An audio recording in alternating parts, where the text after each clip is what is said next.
Hey guys, it's Hunter. Welcome back to another video. Alright, I'm gonna be real with you guys for a second. I love single cut guitars, and somehow I've gone my entire guitar playing life without having tried one of the original kings of American-made single cuts, Heritage. Well, that shit ends today. Well, technically it ended a couple weeks ago. I've been having a ton of fun jamming with this guitar, but I'm filming the video today. You know what I mean. This is a Heritage H-150 standard, and it is a very, very, very good guitar. Let's take a closer look.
So for me, this guitar is both incredibly familiar and also a very different experience to what I was expecting. But speaking of an incredibly familiar and also very different kind of experience, this is actually one of the better segues. The sponsor of today's video, Sennheiser. So Dear Reality is part of the Sennheiser family, and they've just released a new plugin called Dear VR Mix, which is designed to turn your studio headphones into a virtual world-class mix room. Now guys, this is mind-blowing. Sennheiser also sent over one of their newly released HD400 Pro studio headphones to truly experience what this plugin can do. Extra clear reference-grade sound with a neutral response across the EQ spectrum, lightweight articulating ear cups, and super soft velvety ear pads. You could literally wear these all day. These are my first open back pair as well, which is important because it provides a really wide and transparent soundstage compared to closed backs. Basically mimics the ideal listening position in a professional studio. So they're really solid studio headphones, and that allows me to get the most out of the Dear VR Mix plugin. And I'll be honest, I don't know if you've noticed, but my apartment isn't exactly a professionally treated studio room, and it would be very expensive to turn it into one. Well, with this plugin though,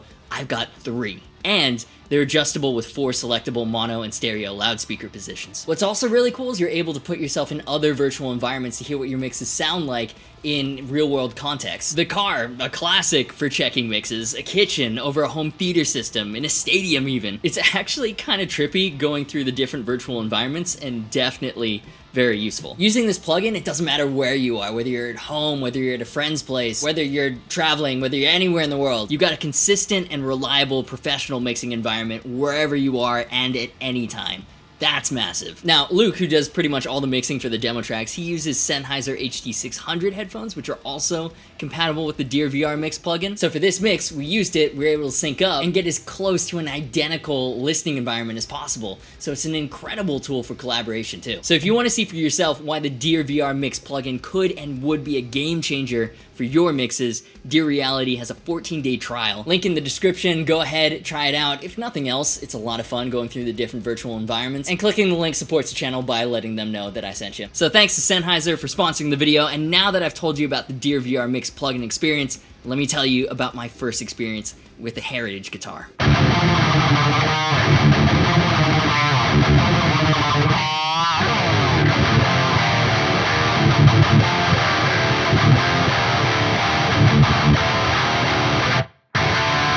So first off, the familiar bits. Spec-wise, not a whole lot of surprises here. It's very traditional. And the reason for that, if you're not familiar with Heritage, these are made in Kalamazoo, Michigan. In fact, the exact same 255 Parsons Street facility that Gibson's used to be made in before they relocated to their current home in Nashville. Production was split in the Norland era, full relocation in 1984. So all those legendary 59 bursts made in Kalamazoo. The H-150 is a modern day reincarnation of those legendary instruments.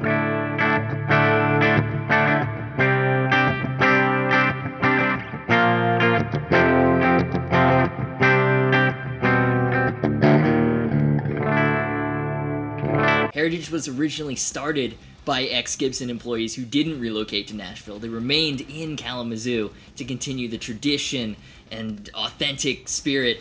I'm trying not to use that word. Tradition and original spirit then. They have their custom core models completely handcrafted in the old way, and in some cases even hand-aged. More recently, they've introduced this standard collection as a more affordable gateway into the Heritage experience.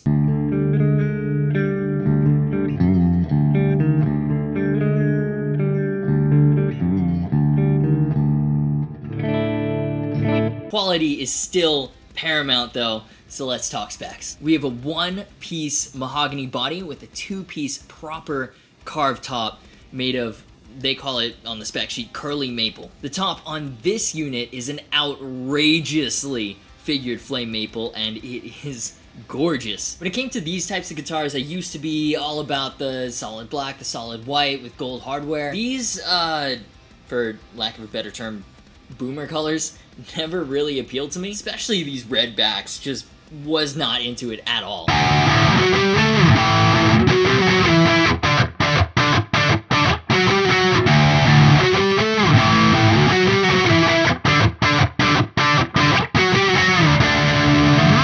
Now though, I think they're fantastic, particularly this Dirty Lemon Burst on this flame top. I don't know, maybe quarantine really aged me. And I like how there's no poker chip getting in the way of me enjoying more of the figuring. You know, I quite like the pickguard shape actually, so I might keep it, or I might remove it to expose more of this incredible flame top. And can you imagine years from now when the Nitro is all aged and cracked? It's gonna look even more incredible. Dirty Lemon Burst is their most popular color, but the standard collection H-150 also comes in original Sunburst, vintage Cherry Sunburst, and the non-figured Ebony. Mahogany C-shaped neck, I'd call it medium thickness. I guess it airs a little on the chunky side, but it's not huge by any means. Proper rosewood fingerboard trapezoid inlays. The frets are medium jumbo Jescars, so really high quality frets. The fretwork is great too, and it's even got the fret nib binding, so these edges are really smooth. The guitar comes in at just over 9 pounds, so a fairly standard weight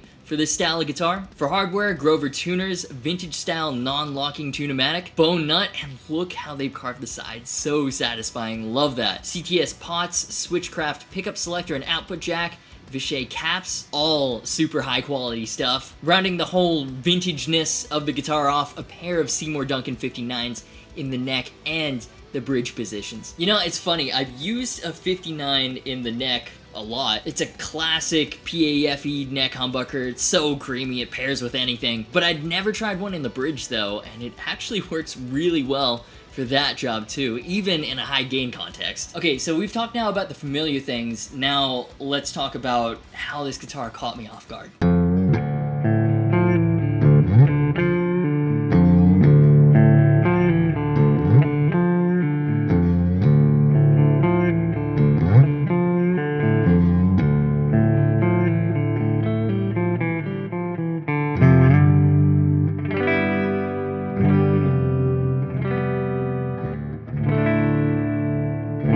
Something I've noticed about this guitar that you're not going to be able to see on camera, from the B-roll, from the compressed YouTube tones, especially not on my video because I'm a metal guy and I do the metal thing. This has a different feel to pretty much any single cut with the same late 50s inspiration, of which there are many. Despite it not being aged, despite it having this pristine high gloss nitro finish and all the shiny new nickel hardware, and it still has that new guitar vanilla smell when I take it out of the very nice gold trimmed hard case. This guitar's vibe, I'm gonna sound so pretentious here, this H-150 feels vintage. Not old, it's got soul. And I've played a lot of new single cuts, and I mean, they've got the specs, they've got the playability, they're put together well, but they still feel a little soulless. Like, you need to play them in a little bit for them to get their character, and this one had it right out of the box. Like, with this guitar, as soon as I picked it up, felt how resonant it was like, okay, yeah, this is what an American Burst single cut is supposed to feel like. The headstock shape is fairly bad on the eyes, but it does serve a purpose. It's got a my first day at shop class thing going on, but the string angle at the nut is shallower compared to your traditional 3-a-side, and that helps fix the tuning stability issues these types of guitars are sometimes known for. I'll fess up to being shallow enough, that kept me from trying the brand for years, but once you're actually playing it, the rest of the guitar is just incredible. You don't notice the headstock shape. So, final thoughts, and I'm gonna try to keep this video short. You've probably seen a ton of guitars that look incredibly similar to this. You've probably played a ton of guitars that have the same general theme as this. After all, the 59 Burst is one of the most legendary, most timeless icons in the guitar world. From personal experience, I've played a million guitars that look like this. Well, maybe not quite like this, with this awesome a flame top, you know what I mean. But other guitars, they don't feel like this. First of all, the quality, can't fault anything. No super ugly tool marks or chips falling off the fingerboard or any weirdness like that. I guess you could point to there being a lot of filler around the inlays, but that's just a cosmetic thing. But second, I guess the best comparison is like a Hefeweizen brewed in Germany or ramen made in Japan. There's something about the, I don't know, environmental factors that make a carved top single cut made in that original iconic Kalamazoo facility feel more authentic. Feel exactly right. Or maybe it's Edwin Wilson, former Gibson custom historic program manager, now head of R&D at Heritage, providing his influence and experience into making an H-150 standard collection that genuinely captures that late 50s vibe. Or maybe it's all in my head. Maybe as an enormous single cut fan, I'm just caught up in the romanticism of the story. In which case, this is just an incredibly faithful, American-built, modern reincarnation of a legendary classic, and the best one that I've played at this price point. So, those are just my thoughts on this Heritage H-150 Standard. In case you couldn't tell, I kind of really like it. I'd love to know what you're thinking in the comments down below. Have you played a Heritage, and what did you think compared to other brands? You can also let me know if you relate at all to my more metaphysical take on this guitar. I don't know, man. This was one of the harder videos because this was a difficult one to explain. Regardless, thanks to Heritage for sending this guitar over for us to check out together, to Sennheiser for sponsoring the video, and to Ian, Belmont, and the rest of the amazing patrons for supporting the channel. Luke did a great job with the demo mix. You can grab that and the tab by joining the Patreon community. Affiliate, social media, merch, and Discord server links are in the description. As always, thank you so much for watching. You've been awesome, and I'll see you for the next video.